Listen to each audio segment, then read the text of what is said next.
Welcome to the NBA Coast to Coast podcast brought to you by thelines.com.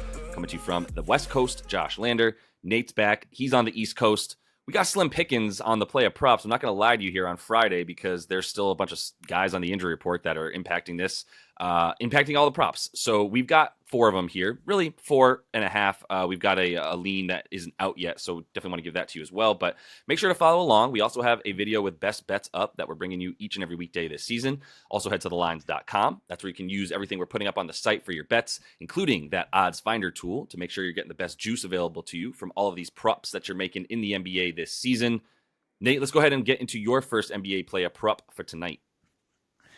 Dame Lillard over 24.5 points. And as the Bucks are at Cleveland here, a little bit of a tough matchup for Giannis, who's going to go here, but dealing with the calf injury. And while he did destroy the Cavs in his last 2 meetings against them, not as much help as he does have now, where he has Damian Lillard, kind of regaining his form recently. Last 15 to 18 games, he's been Dame. His last 9 on the road, he's scoring 25 a game on higher usage, nearly 30% usage compared to 27 in a game on 27% usage at home. The difference is he's been a little colder from 3 on the road, but the Cavs actually allow 3 percentage points higher at home versus on the road from deep. And since DG has been gone here with that broken hand, they're allowing 27 a game to point guards. They gave up 39 to Luka. They gave up 27 and 17 to Fred VanVleet, 35 and 10 to Trey.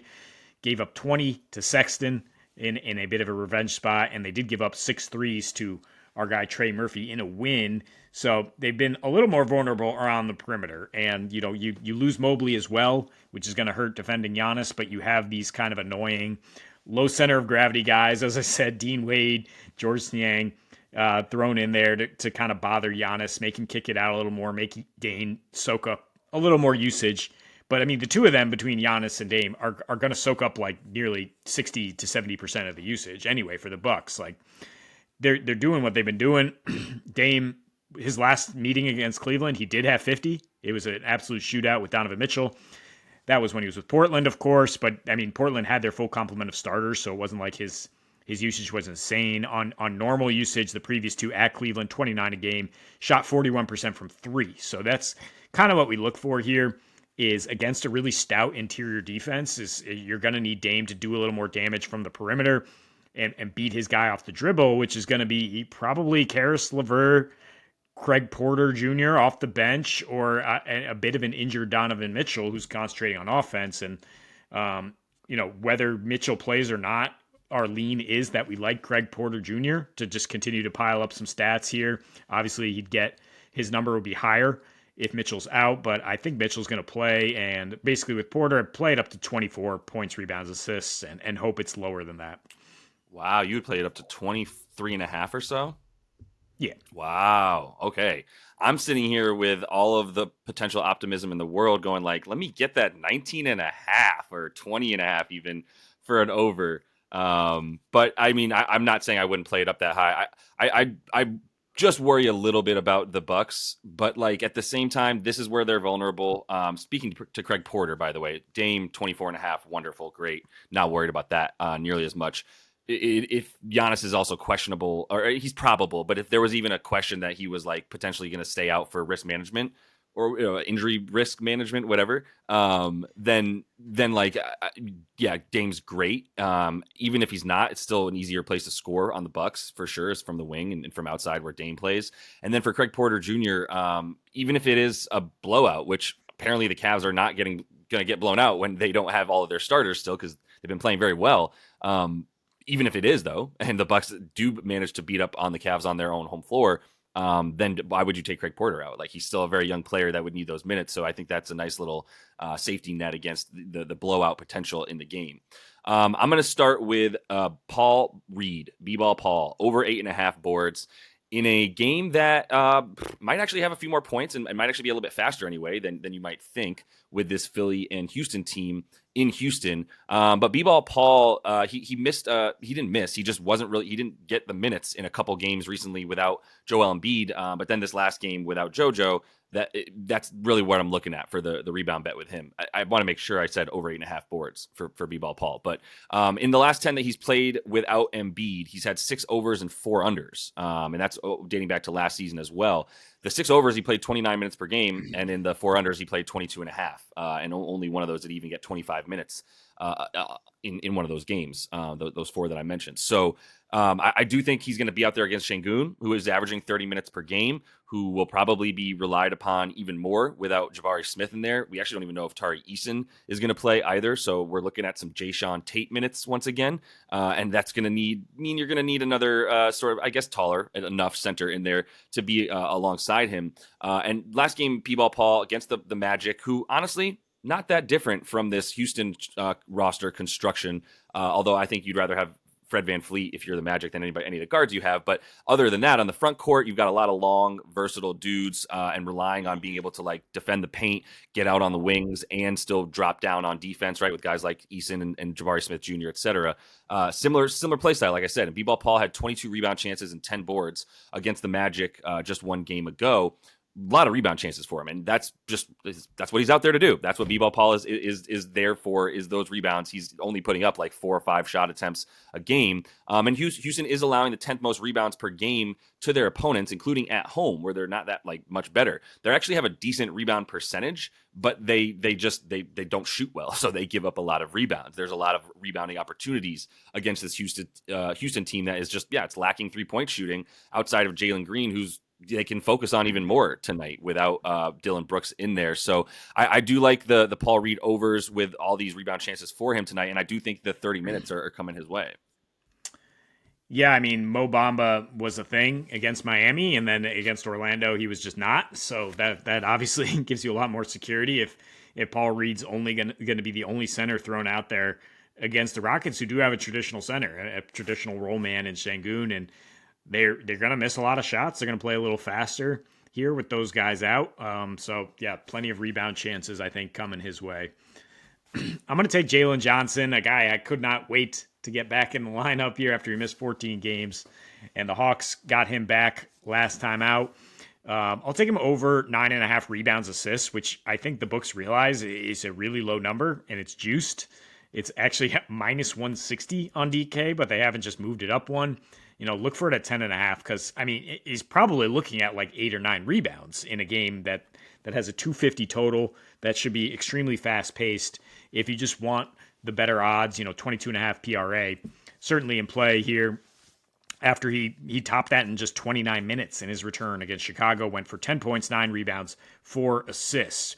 Per 36 this season, he averages, 17 points, 9 rebounds, 3 assists. So would clear this certainly if he has his win back and is able to play more. But there should be plenty of stats to go around here.